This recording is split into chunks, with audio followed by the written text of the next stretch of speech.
Okay, guys, I've got a couple minutes after 2 on my clock, so we're going to go ahead and get this going. So welcome everybody to today's webinar. It's titled, What's My BFE? How to Find Your Base Flood Elevation in the Commonwealth. This is the 5th or 6th in a series of webinars we've been doing now, and we plan to do several more between now and the end of the year. But today we're going to focus on how do we find base flood elevations here in Kentucky. What are some of the tools and things we use? Before we get going too far, we've got a little bit of housekeeping we're going to do first. So the controls, guys, this is GoToMeeting. You should have controls either on the right side of your screen, or if you're using the online, it should be there near the top. A couple things I want to call out with these controls is, number one, apologies, I have everybody muted. So you guys can hear me, but I cannot hear you. So if you have questions as we're going through this webinar, please use the chat feature. I'm going to try to address some of the questions as I go along. So if I get questions that I can answer, on the slide I'm at, I will do that. Otherwise, we're going to have a full Q&A session there at the end of the webinar. Quick outline of what we're going to be talking about today, guys. So we're going to talk about some of the flood map background. What goes into the maps? How are they made? What are they telling us? Then we're actually going to dive off into how do we find the base flood elevation, and we're going to look at a couple different zones. So we're going to look at Zone AE and then Zone A, and then we're going to talk about some special circumstances. So there's a couple areas here in Kentucky that are unique in themselves that we need to really call out. So Jefferson County, and then sinkholes. And lastly, we're going to talk about changing the map. So once we know how the maps are made and what's on them, what they're showing, how do we go about changing what they say? So the flood map background, we have to start off real basic. So when we're talking about the flood maps, what they're really showing is the floodplain, which is the low-lying area adjacent to a river or stream that is subject to periodic flooding. Essentially, it's that river's overflow valve. A typical stream or river within the banks, they can hold about 1.5 years to a 2-year storm. Whereas in the NFIP, we regulate up to the 100-year event. So the other 98% of that water is actually flowing outside of the stream itself in the floodplain. So it's really there to allow excess water to flow across the landscape and actually, downstream, get it out of the way. One area I want to call out, so when I'm talking about the floodplain, we also need to call attention to the floodway itself. The floodway is part of the floodplain in the same way saying your legs are part of your body. So it's not a completely separate entity or thing. It's actually a subsection of the floodplain. The floodway is the area that carries the most water. It's the area where you tend to see the highest velocities. It's the area that tends to be inundated first when it starts flooding. So it's typically considered the most dangerous area during a flood.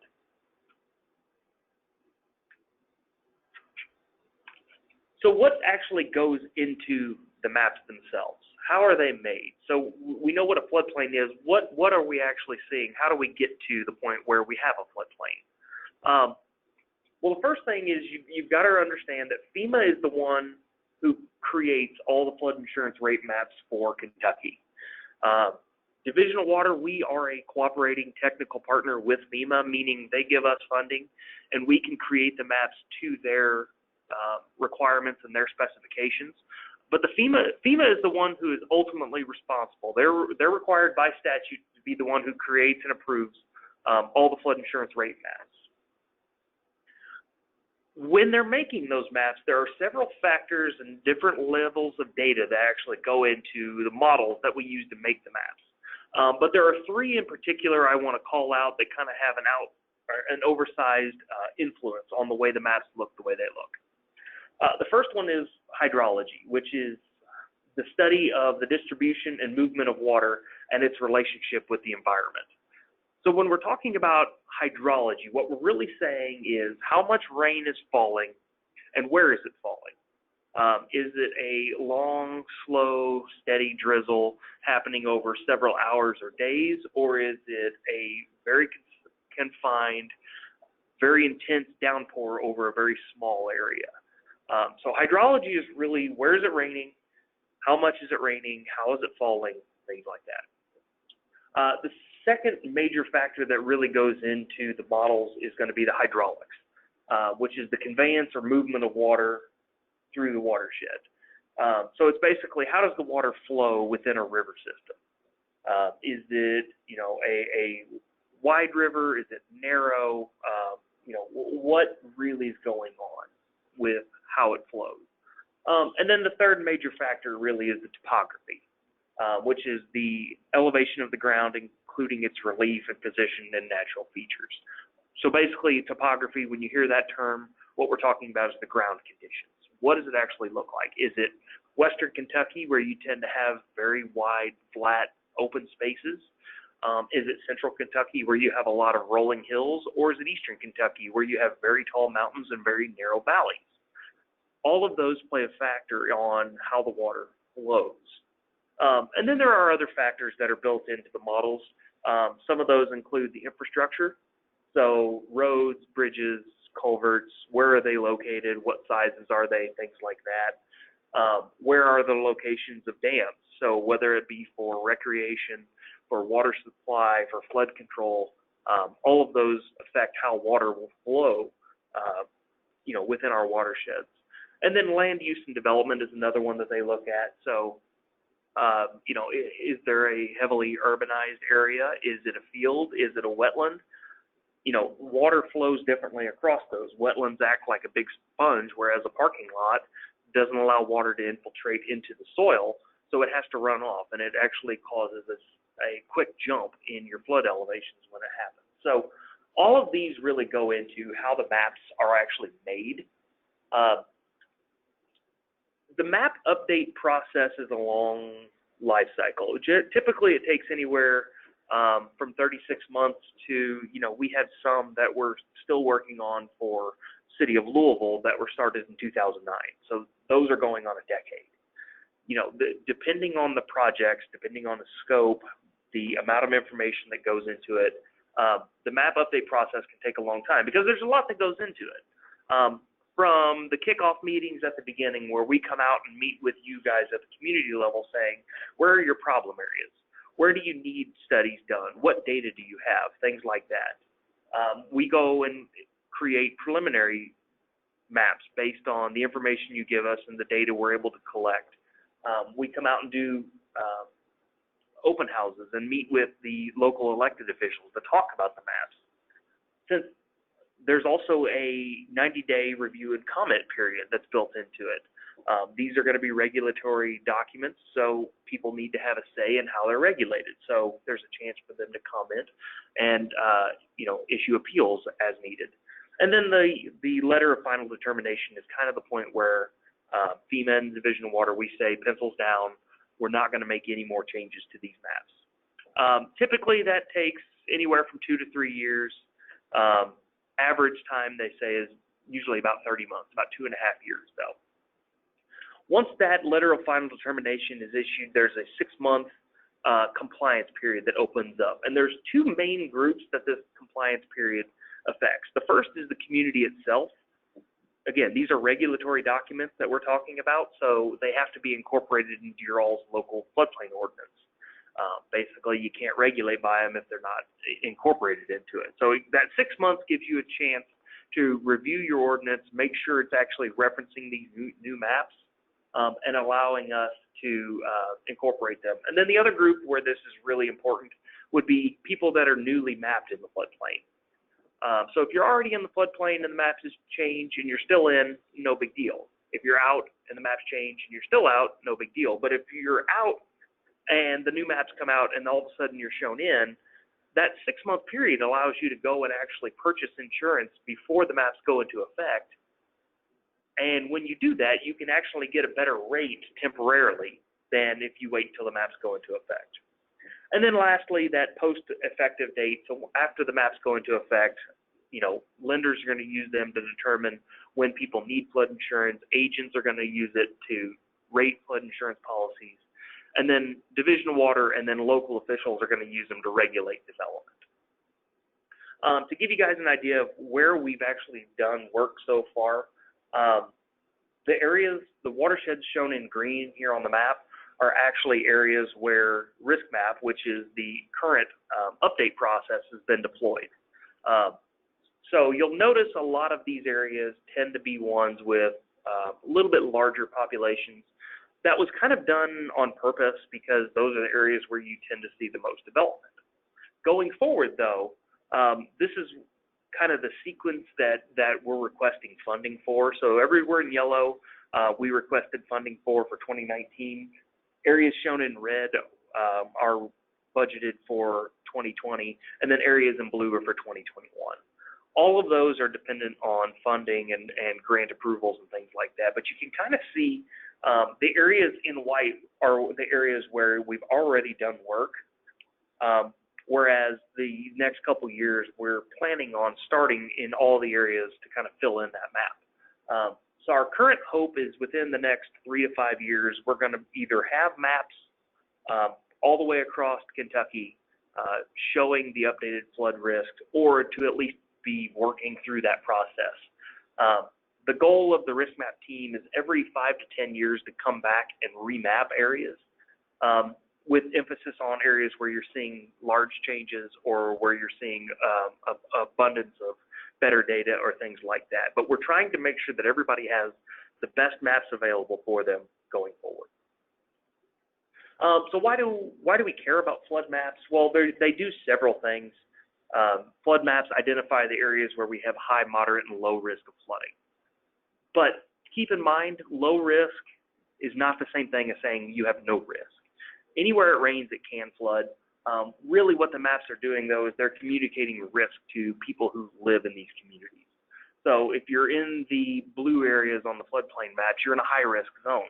So if you don't have to have insurance, you should consider it because it would protect you in the event that the flood happens or when the flood happens. When you're developing in these areas, since they're high risk, you should take action to protect yourself so you're not wasting your money or putting your property or life at risk, because it will flood at some point.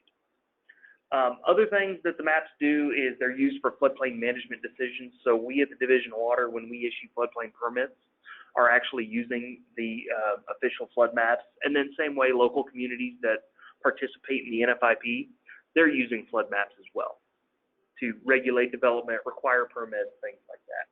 I mentioned earlier, lenders use them to determine when flood insurance is required with a mortgage. So if you get a loan and you live in the floodplain, the lender is going to hire a determination company.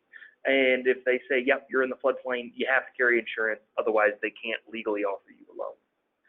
And then the agents use maps to do rate policies. So depending on what zone you're in, will affect how your insurance policy premium is rated. So finding the base flood elevation, there are a couple different ways. So we talked during the overview slides about what are some of the different flood zones we're going to talk about. The two main ones, first zone is going to be the AE zone. This is the area you typically see either in densely populated areas, so in cities or towns or something like that, or they tend to be the major river systems. So the Kentucky River, the Green River, the Ohio River, things like that. Those tend to be zone AEs. Base flood elevations in those areas are found using two documents: the flood insurance rate maps, so the flood maps themselves, and then the flood insurance study for the county. And we're going to dive off into this here in a couple slides, but just to kind of give you an overview, if you don't have those documents, you can actually download them today from FEMA's Map Service Center, which is msc.fema.gov/portal. The other major flood zone that we have in Kentucky is Zone A. For those of you who don't know, the A, when you're talking about the different flood zones, the letter A is simply talking about riverine flooding. So if it's a stream, a creek, a river, All those are going to be Zone A. The other major flood zone that's out there is Zone V, as in Victor. Those are for coastal flooding. So those would be found along the Atlantic coast, Pacific coast, Gulf of Mexico, or large bodies of water such as the Great Lakes or something like that. So anytime you see Zone A or AE, that's talking about riverine flooding. In Kentucky, for Zone A base flood elevations, we have the Kentucky Flood Hazard Portal. You can find that at watermaps.ky.gov/risk portal. But really, these are the only two zones you'll find in Kentucky where you're going to need base flood elevations. Areas outside of this are going to typically be Zone X, which is low risk. Those typically do not have base flood elevations. When you're looking at the Zone AE versus Zone A on the maps, you can right away tell a difference on the amount of information that are shown on it. But if you're not sure what flood zone you're in, look at the maps themselves. They will actually tell you if you're in a Zone A or Zone AE. All the maps are labeled. Digital maps, this label might move around a little bit, but it is there. You're going to be able to go and actually find what flood zone you're in. There is other information on there, though. So the Zone AE will typically show you the floodway. It will typically show you the moderate risk zones. So whether you're in that 0.2% chance floodplain, or if you're in an area protected by a levee or flood wall or something like that, those will typically be shown. You can also find cross sections and other information like that. And we're going to dig more into this when we get to the Zone AE. But I just want to show these two side by side. So when you're looking at the maps, you can very easily tell the difference between the two. So Zone AE base flood elevations, how do we find them? Well, I mentioned before there are two main documents that we really need. The first one, the first major one, is going to be our flood insurance rate map, or FIRM. This is the official legal document from FEMA.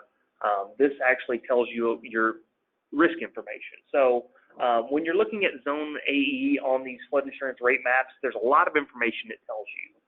It shows you the area, 1% chance or greater chance of flooding. This is our regulated floodplain. This is the area shown in blue. The 0.2% chance flooding, that's the moderate risk zones. So again, those are going to be what they used to call the 500-year floodplain, or their areas protected by a levee or flood wall or something like that. The AE zones on the maps will show you the base flood elevations at the cross sections. It will show you the regulated floodways typically.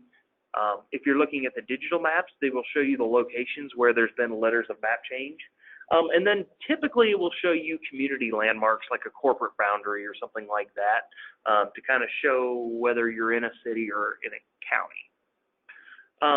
But this is the area we regulate. So the 1% chance floodplain shown on the map are the areas where development is regulated. You have to have floodplain maps. You have to get insurance if you have a federally backed loan, things like that. I mentioned before, the flood insurance rate maps are the official legal documents regulating the floodplain. The way we can say that is because when the maps were created, they go through that due process phase where people have a chance to comment and appeal on the preliminary maps before they go into effect. They're noticed in the newspaper, they're published in the Federal Register, and then they are actually adopted into the state regulations and your local ordinance. So they are the official legal documents we use to regulate. When the maps are put together, they're made using best available data at the time. So older maps used USGS topo maps because that was the best topographic information we had at the time. Now we have LIDAR, where the old maps were plus or minus 10 feet. Now we're accurate to within just a couple inches. So they're made using best available at the time, and they're considered correct until you prove them wrong. So if somebody comes to you and says, I'm shown in the floodplain, but the map's wrong, okay, great, but I still have to regulate by this. If you go to a bank and say, this shows me in the floodplain, but the map's wrong, they still have to require you by law to carry flood insurance. So the maps are considered correct until you prove them wrong. And we'll talk about how you prove them wrong and change the maps in the end during the map change process. This is what the flood insurance rate maps look like. So the picture on the right is the older maps, whereas the picture on the left is the newer maps. So that's what they're going to look like. They're typically anywhere from 2 to 2.5 feet by anywhere from 2 to 3 feet. Again, they're fairly large. Paper maps are actually mailed out to communities, but you can download them and actually print additional copies if you would like. But before we start using these flood insurance rate maps, we have to understand what's on them. So what's actually on the map itself? First off, in that red box in the bottom right-hand corner, you have your panel information. So this is going to be telling you information about this particular map panel. What's its panel number? What date did it go into effect? What communities are shown on it? Things like that. There's also a index panel or a panel locator to kind of show you where this panel is at in the community. So in this one, it's showing you where in Franklin County you can approximately find this panel. And then it has north arrow, scale bar, things like that that are required to make it an actual map instead of a drawing. There's a note to users. So using this panel in particular as an example, it has a certified levee and a certified flood wall shown on it. So there's a note on there for users when they're looking at that so they can understand what they're seeing. And then lastly is the legend. So it's telling you what the different symbols and colors and things like that on the map itself mean. So if you're not sure what something is, that legend will actually tell you what you're looking at. When you're looking at the map itself, beyond just the panel information, it also is showing you those high-risk areas. So anywhere shown in blue or in the blue-red hash mark floodway, that is your high-risk areas. That's where there's a 1% chance or greater of a flood occurring in any given year. That's where insurance is required. That's where permits are required. That's the area we regulate. It also shows you the moderate risk areas, so the 0.2% or greater chance of flooding. The small circle there at the top is actually what they used to call the 500-year floodplain. Now it's the 0.2% chance floodplain. The larger circle there at the bottom is actually the area protected by the flood wall in downtown Frankfort. So you can tell by the two colors used on the map that they're showing two completely different things. It also shows you the low risk areas. So anywhere not shown with a color is low risk. But again, anywhere it rains, it can flood. So low risk does not mean no risk.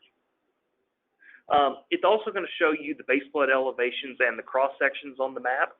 So you can actually see those black lines drawn across. There are areas where they've been surveyed, and there's a base flood elevation, attached to that cross section. The cross sections are also labeled, which are going to come in handy when we talk about the flood insurance studies here in a minute. The maps also show you the regulatory floodway. So again, AE zones almost always show the floodway on it. It's that hashed mark area there in the center of the floodplain. Generally, it's that blue and red hash colors scheme. And then lastly, it's going to show you community landmarks. So it might be a little difficult for you to see, but inside that red circle is actually a yellow line, and that is showing the corporate boundary of Frankfort. So it's telling you where does incorporated city of Frankfort end and where does the unincorporated Franklin County begin. So that map is going to allow you to differentiate if you need to talk to the city or the county when you're going to apply for a floodplain permit. The other major document we have to be familiar with before we start finding our base flood elevation is the flood insurance study. This is the background technical information for why the flood maps look the way they look.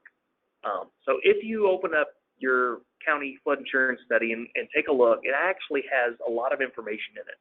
So it tells you what areas were studied, summary of discharges, how much water is flowing, the engineering and the mapping methods that were used to put the maps together. It tells you the flood elevation profiles, floodway data. There's a bunch of information on there. And again, this is all the background information for why does the map look the way it looks. To kind of give you an example of some of the information that's shown in the FIS, this is actually a list of some of the flooding sources for Fayette County, Lexington. So this one at the very top of the chart is Tate's Creek in Lexington. It tells you the downstream and upstream limit of what they considered Tate's Creek when they studied it. So downstream is confluence with West Hickman Creek. Upstream is 0.3 of a mile upstream of Alumni Drive. So if you wanted to look at Tate's Creek, you know exactly what they're calling that. This stretch was about 2.65 miles long, shows the floodway, and then it tells you what flood zone is actually shown on the firm for Tate's Creek. That last column is the one I want to draw your attention to on this, though. It actually tells you the date that analysis was done. So when we go and actually redo the maps, we don't have enough money to remap every single mile of stream. So we have to kind of be strategic about where do we spend our time, where do we spend our effort, and where do we spend our money. We tend to do it, again, on the areas where you tell us there's problems, where new stretches need to be mapped, things like that. So that date of analysis is telling you Tate's Creek was last studied and updated September of 1999. Now, whenever we go and update the maps, we'll take that same analysis, the hydrology and hydraulics for Tate's Creek, and rerun it on the new topography. So the map is updated slightly. We get more accurate information, but as far as how much water is flowing and how it flows, that analysis is a little bit older. But as you can see on this table, different streams have different study dates. We would eventually like to go back and study everything, but we just simply don't have the funding for it. Another bit of information that's shown in there is the summary of discharges. So for each creek, how big of an area is it draining, and then how much water can you expect during different flood intervals. So for Big Creek, it drains just shy of 4 miles square area. At the 10% chance flood, which is what they used to call the 10-year flood, you have 752 cubic feet per second of water flowing down that stream. Whereas if you look at the 0.2% chance for that same stretch, you're almost doubling the amount of water flowing there. So it can really give you a sense of how much water is expected to flow past that point every second during different floods. And then the last one I want to draw your attention to, and we're going to dig into this one a little more here in a minute, but there are actually stream profiles for every AE zone in every county. So your county flood insurance study will have a stream profile for everything on the map labeled AE. So you're going to be able to go in there and find your flood elevations using this. And again, we're going to talk more about this here in a couple slides when we actually get off into the examples. So whenever you're looking to find your flood elevations in AE zones, how do we do it? Well, there's two different methods that we can use. The first one is, again, cross-sections on the map have flood elevations associated with them. So if I was the county roads department and I was working on Kentucky 408 here, you can see cross-section E follows my road all the way across the floodplain. So I could use that 379.7 flood elevation to do work in this area. But what do you do if there's no cross-section available? Well, that's where the stream profile in the flood insurance study comes in handy. So if I was interested in that area at that red X, how would I find that flood information? Well, I would have to get it from the flood insurance study. The cross-sections are only valid if the cross-section line, goes through your site. Even then, though, even when that cross-section goes through your site, you should still look at the flood insurance study. That's the only way to do it.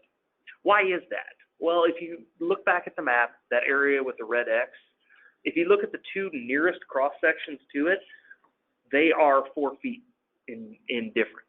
So from cross-section D to cross-section E, you're talking about a 4-foot difference in flood elevation in that very small stretch. So, you know, unless that line goes right through me, I can't use that elevation. Even if I'm immediately adjacent to it, I still need to look at the flood insurance study. I quickly mentioned the flood insurance study just a couple slides ago. Now we're going to kind of dig into what is the flood insurance study actually showing me. There's a lot of information on here, so I'm going to try and walk you through it pretty briefly. just so you understand when I go through and do an example where I'm getting some of this information. First off, always look at the legend. The legend tells you what everything on the profile itself means. So you can see there are 4 recurrence interval floods shown on this profile: 0.2, 1%, 2%, and 10%. Roughly speaking, that's what they used to call the 500, the 100, the 50, and the 10-year floods. It also shows you the location of the stream bed, so you can see how as the water flows, this profile is for Town Creek. As it flows from right to left, it's flowing downhill, and it shows you how the stream bed changes as you move across this stretch. And then it tells you the cross sections, what they look like on there. Additionally, on the profile itself, you can actually see where roads and corporate boundaries and things like that cross the stream. Those will be labeled. So in this example, Kentucky 408 is actually shown there on the profile itself. And you can see how the different the flood recurrence intervals interact with 408. So you can see the 10% flood easily flows underneath 408, whereas the 2%, the 1%, and the 0.2%, actually it acts like a dam in that location, and the water overtops the road. And you can see that because on the right-hand side upstream, it's relatively flat, and on the immediate downstream side on the left, there's a huge drop-off. So you can see how it's actually impounding water. So again, unless that cross-section goes directly through you, you really need to look at the map because big changes can happen very quickly on these maps. Additionally, you've got the cross-sections themselves shown on the map. So you can actually see the cross-sections that are shown on the map on the stream profile themselves. And the line directly above these cross-sections is the same flood elevation as what's shown on the cross-sections on the map. Those are what I call identifying features.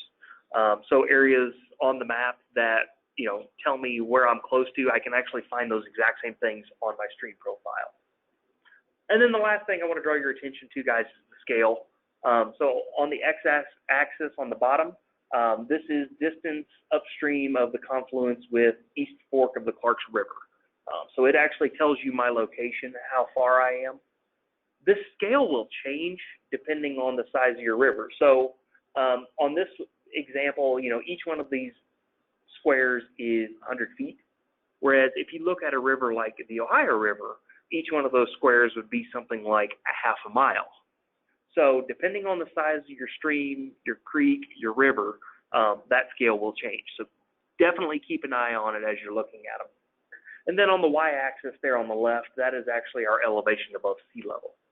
So that's where we're going to get our elevation information. So kind of digging in, let's do an example of, I'm interested in an area where, there's no cross-section or identifying feature going through it. So how do I find my base flood elevation? Well, the way it's done is you find your location on the map. So same way as before, I'm a property owner. I'm interested in building a house where that red X is on the map. Very clearly, there's no cross-section or identifying feature or something like that going through there. So how do I find my elevation? Well, the first thing we have to do is find one of those identifying features. So again, whether that's a corporate boundary, a road, or a cross-section, we need to find the one that's closest to us to give us a reference point. In this example, cross-section D is the nearest one to my site. So looking at Town Creek, I open my flood insurance study, go to my stream profile for Town Creek, and I find cross-section D. Now I have a reference point between the map and the flood insurance study that I can use to go back and forth to find my location. The next step, once I find cross-section, the correct identifying feature in the map and the profile, is I need to figure out how far away I am from that. On the map, I'm actually going to measure how far I am. In this example, I'm 150 feet from cross-section D. I'm 150 feet downstream of cross-section D. When you're looking at AE zones, an easy way to tell if you're upstream or downstream is to look at the cross-sections themselves. They start at A, And as you go upstream, they increase. So A, B, C, D, etc. So if you look at my map, D, E, F, so the water is flowing from the bottom of the map to the top. So it's flowing downhill. So my site is 150 feet downstream of cross-section D. Once I know that, I go back to the stream profile and I measure 150 feet downstream of cross-section D. And again, you can tell how far it is because of that scale there at the bottom. Now I have my site. I got to find my flood elevation. I go straight up until I find the line I'm interested in. Since I'm, interested in the base flood elevation, which is the 1%, I find that line second from the top, which is showing the 1% elevation, and then go straight across until I find my BFE. Simple enough. In this example, at the site for the red X, I would call it 374.7 feet above sea level. Now, if you got an answer that was slightly different to that, that would be fine. If you got something along the lines of 374.8 or even 375 feet, that would be fine. You can obviously tell looking at this, there's a little bit of an uncertainty built into this. So did you exactly measure how far it was from the cross section, along the stream? It's close. But, that little bit of difference can play a little bit of a difference on what base flood elevation we're talking about. So one of the things I tell people when you're finding BFEs this way is be conservative. It's almost always better to give them a more conservative base flood elevation than it is a less conservative one. I would always rather tell you to build 3 inches too high than 3 inches too low. Why is that? Well, building a house 3 inches higher than 3 inches lower is a relatively inexpensive cost. You're talking about a couple hundred to $1,000 or $2,000, depending on how you build it.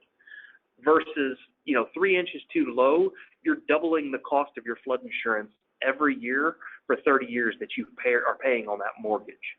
So very quickly, by being conservative, you tend to save them money in the long haul. So when you're doing it this way, always be a little conservative. Round up if that makes you feel better, but that's the best way to find your BFE in those AE zones. If you don't have your county flood insurance study or the maps, don't panic. You can actually download them again.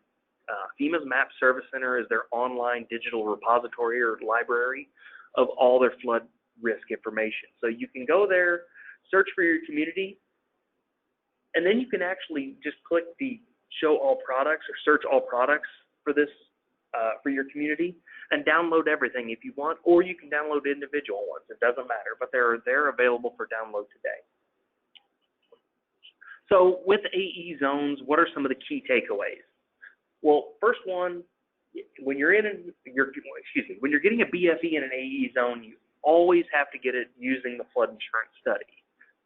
Again, they very quickly can change as you move upstream and downstream. So that flood insurance study shows you that change as you move along that stream. The cross-section BFEs are only valid if it goes through your property, or only if it goes through your site. And even then, you still need to look at the flood insurance study. If I'm working immediately upstream of Kentucky 408 versus immediately downstream, there is a 3-foot drop in the BFE depending on what side of the road I'm talking about. So it's always smart to go and check the flood insurance study stream profile just in case. And then lastly, guys, when you're giving out BFEs using this, be conservative. Again, I would much rather tell you to build your house 3 inches too high versus 3 inches too low. Okay, so that is kind of a wrap up on the AE zones. Now we're going to transition away from those into the A zones. A zones tend to be where you find farther out in the county. So when you kind of get away from some of the more densely populated areas or get away from more of the major rivers, it tends to be more creeks, streams, things like that. I showed this before. This is all the information that's shown on AE zones. A zones don't have all this information. So the A zones still show you the 1% chance or greater chance of flooding. The digital maps will still show you the locations of the letters of map change, and it will still show the community landmarks generally. But the A zones do not show that moderate risk area, that 0.2% flood area. It does not show you base flood elevations on the map, and it does not show you the regulatory floodway on it. All of those things still exist, but they're not mapped in high enough detail to be able to be shown on the maps. But all that data, all that information is still out there. So if you're looking for the floodway on an A zone out in the county, that information is still available. We can help you get that. But again, it's not shown on the maps themselves. And then again, same way as with the AE zones, the 1% chance floodplains shown on the maps are the regulated areas. That's the areas where state and local permits are required. It's where the mandatory flood insurance requirements at. All that still applies. So whether you're talking about an A or an AE zone, if you're in the blue blob, permits are required, insurance is required with a mortgage, period. Here in Kentucky, we actually have a really great tool that not everybody has available. So we have the Kentucky Flood Hazard Portal. When you're looking at the portal, this is actually showing you all of Kentucky floodplains on a single map, and it's actually showing you the exact same floodplains as what's on FEMA's Map Service Center. We're pulling data from the same server that FEMA is when you look at their digital tools. So whether you're looking at ours or FEMA's maps, they should be exactly identical because we're pulling information from the exact same place. What the portal allows you to do, though, is you can find those A-zone base flood elevations for 119 of the 120 counties in Kentucky. The only one where this is not available is Jefferson County, and we're going to talk about that here in several slides. But everywhere else in Kentucky, you can find A-zone BFEs in your community. And it's as simple as just zooming into the area you're interested in and clicking on the stream center line. You can see from the example there in that small picture on the bottom right, when you zoom in and click that, you're going to get a results box pop up. Within that results box, there is going to be an approximate base flood elevation shown to you. Now, if you email me directly and ask me to give you a base flood elevation, I'm going to basically do the same process that this portal is doing automatically. So if I do it manually, I should come up with the exact same BFE that the portal does, because we're doing the same thing. But the portal does it for you automatically with a click of a button. Additionally, in that results box, you can also download the model that we used and that FEMA used whenever they created those A zones on the map. So if you have an engineer who's interested in doing something out in the county, say replacing a bridge or putting in a new development or something like that, he can download the same model that we used to put the map together and then make the changes that he's proposing. So he doesn't have to recreate the wheel. It's already available out there for him.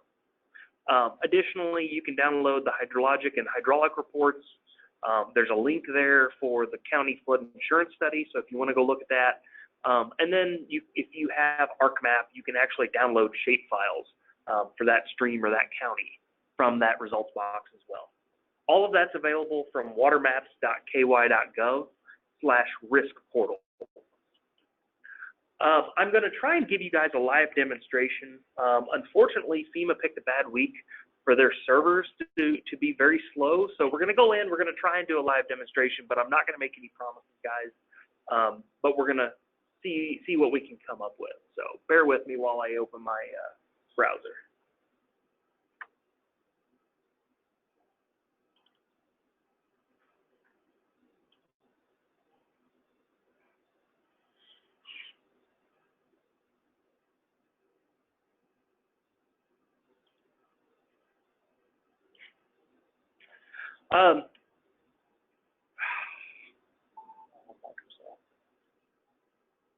So when you go to the portal, the first thing you should see every time when you get here is the disclaimer.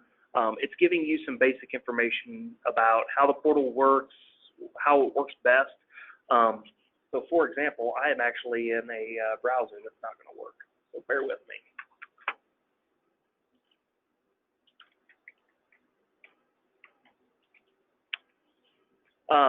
So the portal works best in either Google Chrome, Mozilla Firefox, or Apple Safari.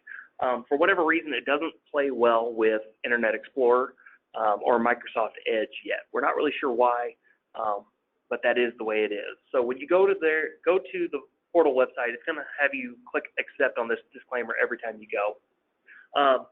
And what you're going to be able to do is you can either use the search feature in the top right-hand corner by searching for a lat long or a address or something like that, or you can just zoom in using your mouse.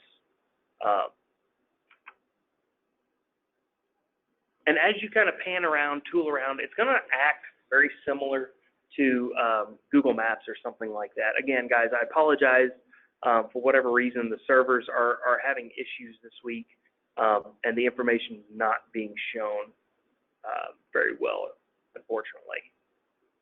But we're going to try this, like I said, just in case. So I'm going to pick a spot at random. So if I'm the property owner here, I own this building, and I'm wanting to do something to it.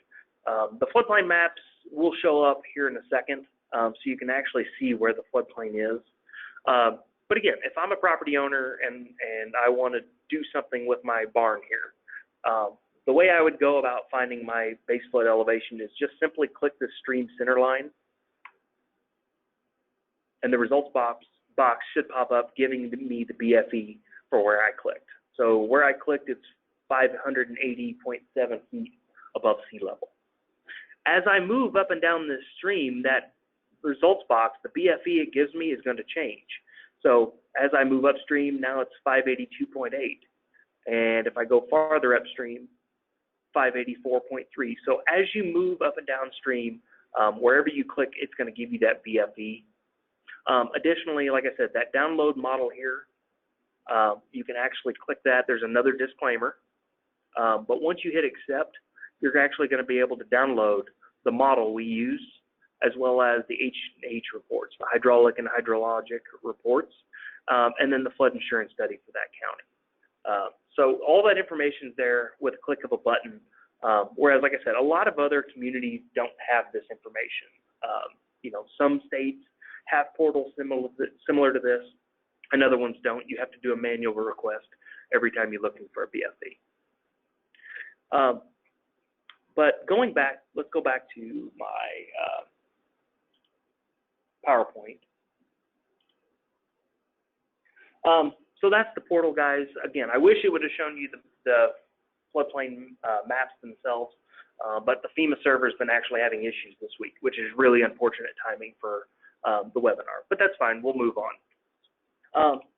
So now we're going to transition. So we talked about the A and AE zones, which covers almost all of Kentucky, but there are a couple special circumstances that I want to call your attention to in case you encounter. You're not surprised or not confused by what's going on. The first one being Jefferson County, Louisville. Again, you know, if you're in Jefferson County, AE base flood elevations can be found the same way you find them anywhere else in Kentucky. You look at the map, you measure from your identifying feature, you go to your stream profile, and you measure from there. That's the same no matter where you're at in Kentucky. A zones, however, are not available through the flood hazard portal. Why is that? Well, whenever we put that portal together, the Metropolitan Sewer District, or MSD, already had a process in place where you could actually go and request a base flood elevation in Jefferson County. And we didn't feel like we should recreate the wheel. We wanted to offer you something that's not currently available. So we left Jefferson County out very intentionally.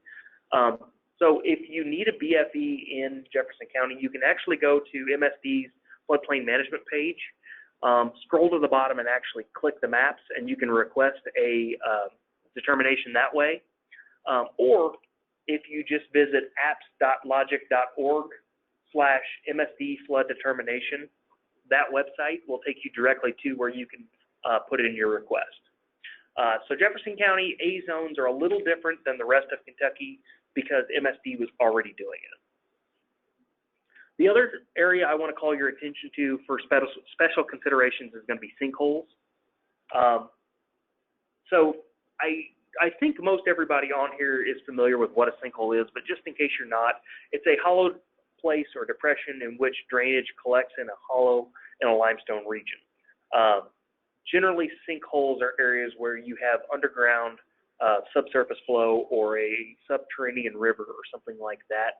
They're not generally connected with any type of surface drainage except into it. There's no drainage out of a sinkhole. Why is that important? Well, if you are on the flood hazard portal, BFEs for sinkholes are not available on the portal. This is because you get the BFEs on the portal by clicking the stream center line. In a sinkhole, there is no stream. Therefore, there is no stream center line. So when you click on a sinkhole, like I've done in this small image there on the bottom, it'll tell you elevation data is only shown when clicking the stream center line. So since there is no stream center line, therefore BFEs are not shown on the portal. We still have them. If you are working in an area where there's a sinkhole and you need a base flood elevation for it, get a hold of us. Email us kyriskmap@kentucky.gov, ky.gov, and we can still provide you that information. But again, it's not on the portal because there are no streams in that area. All right, so that has been how we find our elevations. Now we're going to talk about changing the map a little bit. So one of the things you'll often hear people say is the map's wrong. Well, that's good and great to say that, but you know, the maps are considered correct until they're proven wrong. When the maps are made, they are a snapshot in time. So the maps are showing you what the flood risk was like when they were created. But one of the things we very easily and very quickly understand is things change. Flood risk is dynamic. It's not static. It does not stay the same. It's constantly changing. And the maps, again, since they're a snapshot in time, have to be updated to show that change. How often have you guys had something like this happen where you're in somewhere in your community, you have an open field, a pasture, a grassy area, or a forest, and then you come back 6 months later and all of a sudden you have a big commercial development or a new housing development going in on that area? Happens all the time. It's happening constantly. It's happening right now in Kentucky. But the maps have to be updated to show that change. There are two ways you can update the maps. The first one is just the risk map update. Like I said, our goal is every 5 to 10 years to come back and remap all the floodplains. But what do you do in the interim? You know, that's 5 to 10 years away. The maps need to be changed today, otherwise you're making decisions based on outdated data. The other option is the letter of map change process, which is an administrative process that FEMA has. Again, the maps are official legal documents, so changing them is a long process. You have to go all the way through that due process phase, public comment, notification, things like that. Whereas the letter of map change administratively removes you from the map without actually changing the map itself. It's just another layer of data on top of it. So you see in that map on the left, all those purple dots are areas where there's been a determination on a map change. Now, that's not to say all of those have been successful, but they've all been requested. So you can actually go to the Map Service Center and look at those. They're all available from the Map Service Center, which we talked about earlier, msc.fema.gov/portal. You can go on there and download and look at all the letter of map changes that have been issued for your community. When you go there and look at them, there are several maps that are available. The most common one, though, you're going to see is the letter of map amendment, either out as shown or single lot. Those are the most common ones, but other ones that you'll see are the LOMRs, the letter of map revision. These tend to be larger changes where there's been physical disturbance of the floodplain. So putting in a subdivision, relocating a stream, putting in a road or bridge, large commercial developments, things like that. They tend to be more involved, therefore FEMA needs more information to change the maps for those. And then there's a special category for fill. So if you're filling a property and you're taking it out, there's a special letter of map revision based on fill for that. But there's also a fee associated with that because, again, you need an engineer to look at what you did to the water. Out as shown, though, or simply when you look at the map and you can clearly see that that building's out, even though your bank or its determination company say you're in and you need flood insurance. You basically just send the application with a map to FEMA saying, I'm out, and they'll say, yeah, we agree. Or the LOMA for a single lot is where your lowest adjacent grade, which is the lowest point dirt touches your foundation, is above that base flood elevation. During the 1% chance flood, water would never reach your building. Therefore, you're out. The last thing, guys, as I'm wrapping up is I want to leave you guys with a little something. So the number one thing I could tell you when you're talking about base flood elevations is don't panic. If you need help, if you're not sure, if you want somebody to double check you, we're absolutely willing to do that. Determinations have to come from the local community, but we're absolutely willing to help you get to that point, to get a determination, or to spot check you to make sure it's right. So if you want, you can reach out to us. The General Division of Water line is that phone number there on the left, or you can email water@ky.gov. We will direct your call or your request to the appropriate person, or you can reach out to me directly. That's my email. That's my direct line. If you are trying to get a hold of me, email's best. I'm out of the office every single Friday, plus other days during the week occasionally. So if you email me, I can get your email even when I'm in the field, whereas if you call me, I will call you back at some point. I just can't guarantee how quick that will be. And lastly, guys, I'm going to turn it over to the questions. I don't see any questions that have come in so far on the chat box.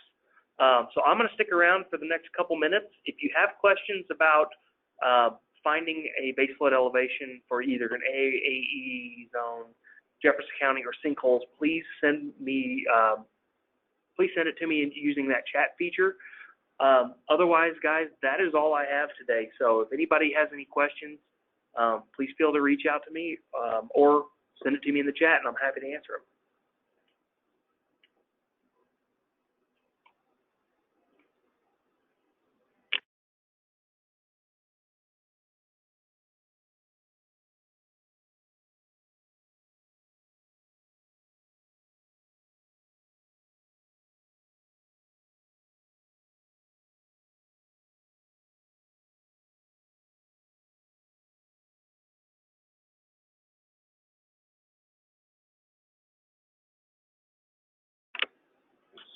So we actually had a question come in asking if this webinar counts for continuing education credits for a CFM. Unfortunately, Emmy, I didn't get this pre-approved. I'm planning to start doing that starting in 2020 to get CECs, but currently this webinar was not pre-approved. So unfortunately not, but there are several webinars coming up over the next 2 weeks. Where CECs are going to be available. So if you're interested in those, reach out to me directly. I can send you those, or you should have gotten the monthly training and education update from me just a couple days ago, where I listed several of those out. A question came in asking if the PowerPoint is going to be available. It's not available for you today. I'm recording this webinar, so I plan to post it to YouTube, hopefully in the next 2 weeks or so. When that happens, I plan to email everybody and let them know that they've been posted, so you can actually go back and rewatch sections as needed. But if you reach out to me directly, Teresa, I will send you a PDF of the PowerPoint. That's not a problem. I just don't have one available right now. Another question came in. When would a floodplain administrator determine BFE versus when is a surveyor required? So anytime you're doing a floodplain permit in an AE zone as a floodplain coordinator, you need to be able to find that BFE. Generally, the applicant, the person applying, is required to find it, but you have to look and see if you agree with it or not. So anytime there's an application or anytime somebody asks you for help, you need to be able to find a BFE. A surveyor is only required whenever you're looking at an elevation certificate. So CRS communities or somebody looking to apply for a letter of map change or something like that, the surveyor is going to be the one required to do the base flood elevation determination then. But you guys as local officials still need to be able to look at his BFE and see whether or not you agree with it. So Rodney, the short answer is the floodplain coordinator is the one who needs to find it pretty much all the time. The surveyor might be able to do it, but you need to be able to spot check him and see whether or not you believe it's correct or not.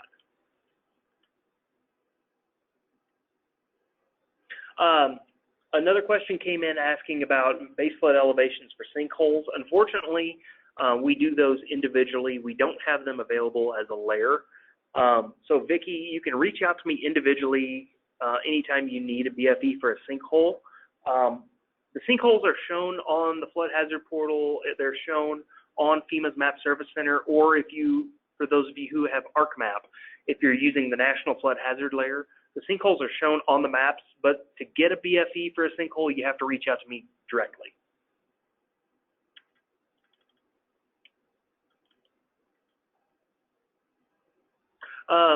Question came in on Zone AE BFE determination. In your example, you determined that the measurement was 150 feet from the shown cross-section to the red X on the map. I'm assuming the question is, how do you measure that? So FEMA actually has a tool available where you can actually measure on the map itself. Or for those of you who are using ArcMap, you can use your measure tool to measure from the cross-section to your location. Who sent me this? Brian, reach out to me directly and I can send you the link to FEMA's National Flood Hazard Layer online where that measure tool is available. Eventually, we're looking to build that functionality into the flood hazard portal, but it's not there yet. We're trying to get funding to go back and revamp that site to include some additional tools and features and functions that it doesn't currently have.